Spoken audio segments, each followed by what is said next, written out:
article recently saying that Leighton and I were frenemies.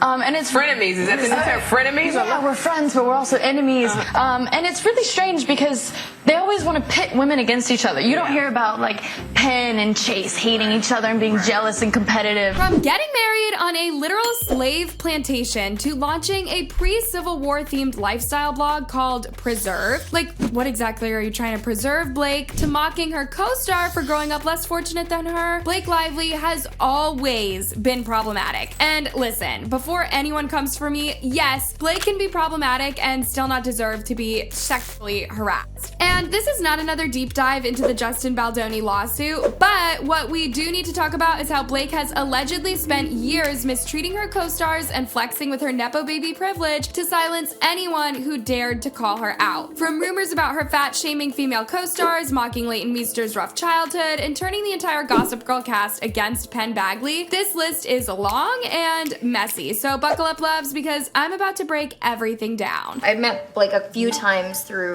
Ryan on that film. Got it. And, you know, and thought she seemed nice, and little did I know. Yeah. Look at the body language experts analyzing this right now. How quickly do you... Don't touch me. Alright, so we absolutely have to start with Leighton Meester, because if Leighton had a problem with Blake, then you know it was bad. See, this girl is literally one of the most unproblematic people in Hollywood. Like, when do you ever hear Leighton's name attached to drama? Never. She stays in her lane and minds her business. And considering everything she's been through, growing up in actual hardship, overcoming so much, you really gotta hand it to her the way that she's navigated Hollywood. And then there's Blake. Listen, I know the media loves to pit female co-stars against each other, but let's be clear. This wasn't some petty rivalry or manufactured drama. This was all Blake's doing. Leighton never once spoke out against her, but from the way that Blake allegedly treated her behind the scenes, she absolutely could have. And honestly, she should have. And let me tell you why. So in case you're not familiar with Leighton's story, her real life childhood was nothing like the Upper East Side fantasy that she lived on Gossip Girl. Leighton was literally born into hardship. Her mother gave birth to her in a Texas halfway house while serving time for substance smuggling. And if that wasn't tough enough, her father was also in legal trouble over substances. Leighton spent the first few months of her life with her mom in the halfway house before being sent to live with her grandmother until her mother's release. And even after the family reunited, life was far from easy. They relied on food stamps and welfare just to get by. Before now, I lived there for about 3 years as a preteen, which I don't want to remember. Really? The yeah, you had kind of an unconventional, can we talk about that? Yeah, a little, yeah. All right, tell people the situation that you were in with your parents and everything. My parents had been part of a very interesting lifestyle, I guess you could say. They were in prison. Yes. Okay. Leighton grew up bouncing between sketchy rentals and started modeling as a kid just to help support her family. But her struggles didn't end there. As she got older, her relationship with her mom got messy, leading to legal battles over money and custody of her younger brother Lex, who was diagnosed with brain cancer as a baby. We reported a few weeks ago that Gossip Girl star Leighton Meester was in a battle of the bucks with her estranged mother Constance. Constance is suing her famous daughter because she claims Leighton is breaking an agreement they had by not paying her a monthly allowance. Leighton's attorneys have asked the judge to throw the case out, stating that the lawsuit is based on a non-existent verbal contract. Leighton denies that she ever agreed to pay her mother any money, and that any funds she provided her with were not for Constance, but rather for Leighton's sick brother. And throughout all of this, Leighton never let it turn her bitter or play the victim. She's talked about finding joy in the little things, and somehow she came out of all of it as one of the kindest, most grounded people in Hollywood. Now, the reason that I'm telling you all of this is because most people with a shred of empathy would never joke about someone being born in a halfway house to an incarcerated mother. Like, that is just literally not funny. But apparently Blake Lively thought it was hilarious. And the worst part, she didn't even just say it behind closed doors, she mocked Leighton on camera. In a video that recently resurfaced, Blake and Leighton were on stage for a panel answering questions, and at one point Blake made a comment about how some people started in a cage. Yeah, she really went there. You got a few of them. Come on, it was a joke. Lord have mercy. That was a lot of information about cages, and I'm sorry, I was still thrown off by that stuff. He was like, wow. Who else didn't want to act in a cage? Well, some of And them required a started. cage. Now, what makes this even more messed up is that Leighton hates talking about her childhood, especially when it comes to her mom. She has never tried to use her past for sympathy, and she doesn't bring it up for attention, and she's made it very clear that it's a painful subject. So for Blake to publicly bring it up and make some painfully unfunny joke about how Leighton started in a cage, that's not just mean, that's diabolical. But hold up, because this is where the audacity reaches astronomical levels. So fast forward to now, and Blake is out here on social media calling herself a crown straightener, aka a girl's girl who supposedly lifts other women up. Back in July, Blake shared a series of behind-the-scenes photos of herself at the screening of It Ends With Us, and she showed her helping her female co-stars with their outfits, and she wrote in the caption, "I got maybe the best compliment of my life after this weekend. Someone on social called me a crown straightener, a woman going around straightening all the women's crowns around her."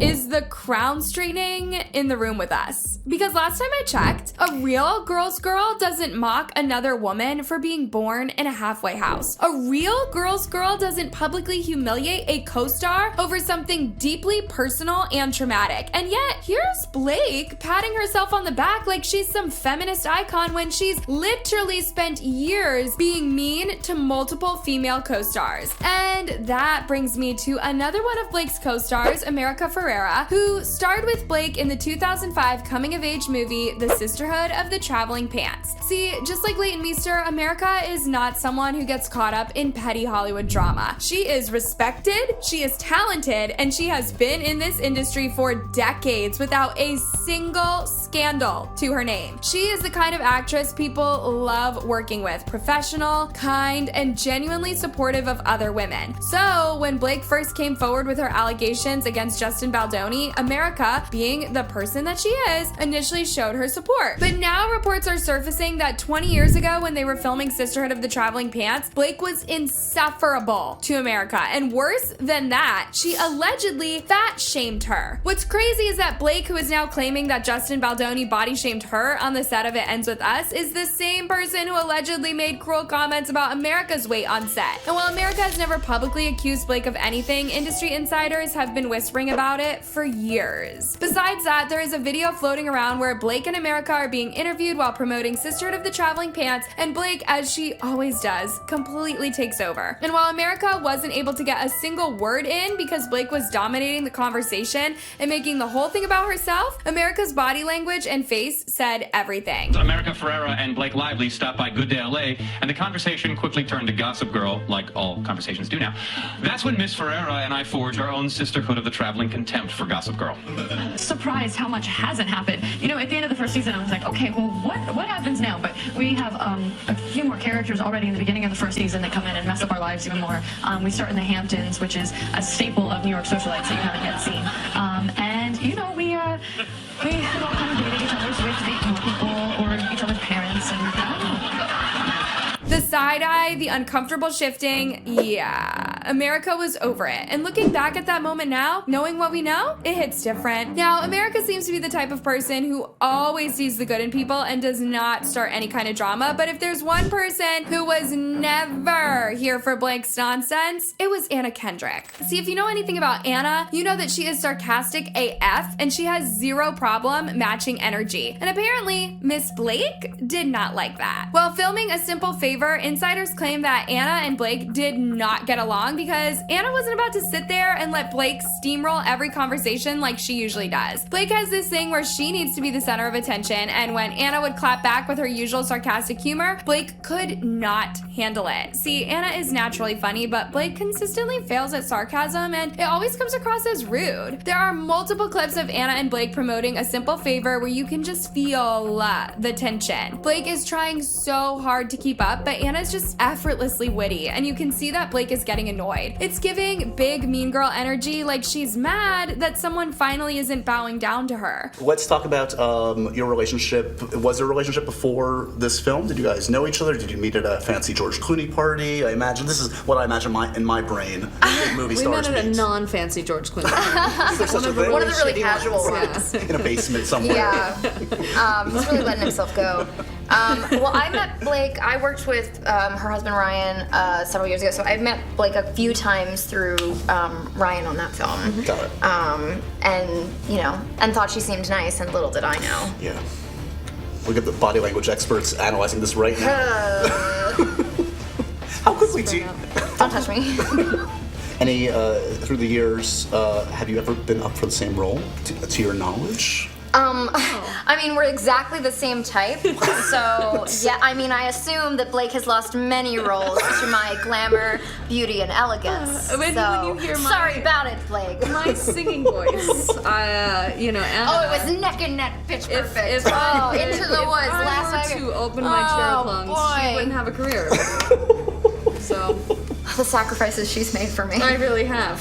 You do share a number of things in common, though, I would say. I mean, cooking is something that both of you enjoy to And that's various really degrees. the first thing that when you go into an audition, they're like, "Can you decorate a But can sugar you bake? cookie?" We've got piping bags, go. Yeah. I mean, but it wasn't like we met and we were like so baking, am I right? Now I sound like an asshole. Like, Oh, the no. two women love baking. Yeah. Like, no, that's not what I'm saying.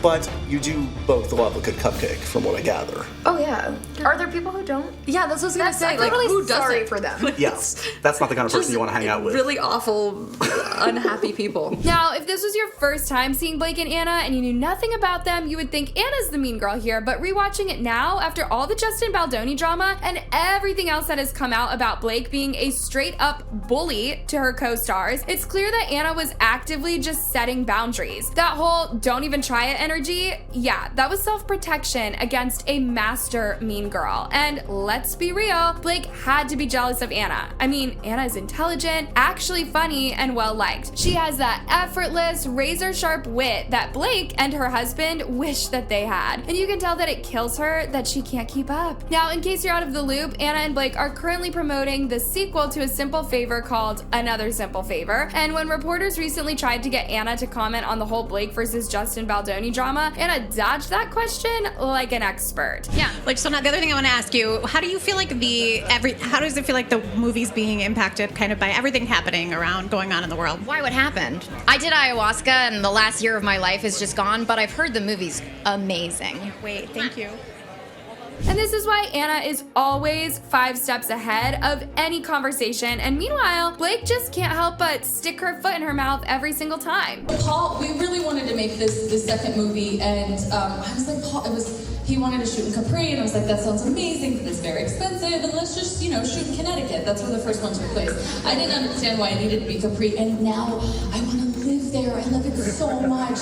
They serve you ice cream and lemons, and it's just magical. And they sell hats. That crazy, beautiful hat was just a hat in a store. Like, humans buy that. You guys, I just know someone told Blake that she was funny one time and she ran with it. Like, she really believed it. But listen, trying to be funny and flopping is one thing, but bullying your co-star and actively turning the whole cast against him, yeah, that's not just annoying, that is straight up evil. And that's what happened to Blake's co-star and ex-boyfriend Penn Badgley. And notice how I'm not saying allegedly? That's because Blake actually admitted that she actively worked to poison the cast and crew against Penn. In a 2009 resurfaced interview with Glamour, Blake, who, as we all know, played It Girl Serena Vanderwoodsen, admitted that she was so upset about Penn Badgley being cast as Dan Humphrey that she made it her mission to turn the entire cast against him. Blake said, "At first I was so upset that they hired him. I actually poisoned the whole cast against him. But then they noticed that he wasn't a jerk and was actually a really nice, charming person. Almost immediately I realized that too, but it took me about a week to admit it." Like, imagine being so bothered by someone's casting that you actively go out of your way way to turn an entire group of people against them before they've even had the chance to introduce themselves. And Blake just casually admits it, like it's a quirky little anecdote. Oopsie, yeah, I totally poisoned the whole cast against him, but then I realized he was actually nice.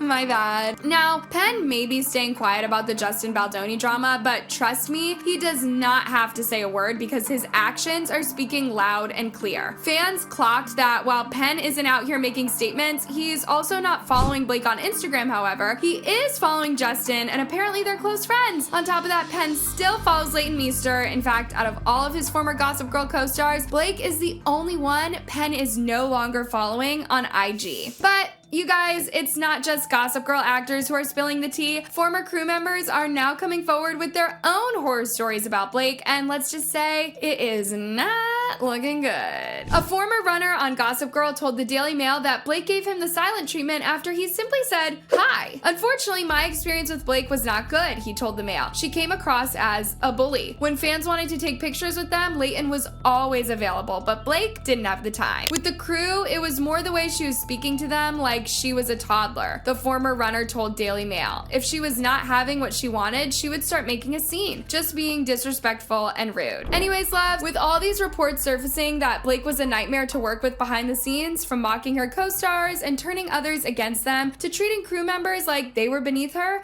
the receipts just keep piling up. But let me hear your thoughts on all of this. Are you surprised by these allegations, or has Blake's mean girl energy always been obvious? Do you think more of her former co-stars will speak out? Let's get into it in the comments, and I'll catch you in the next video.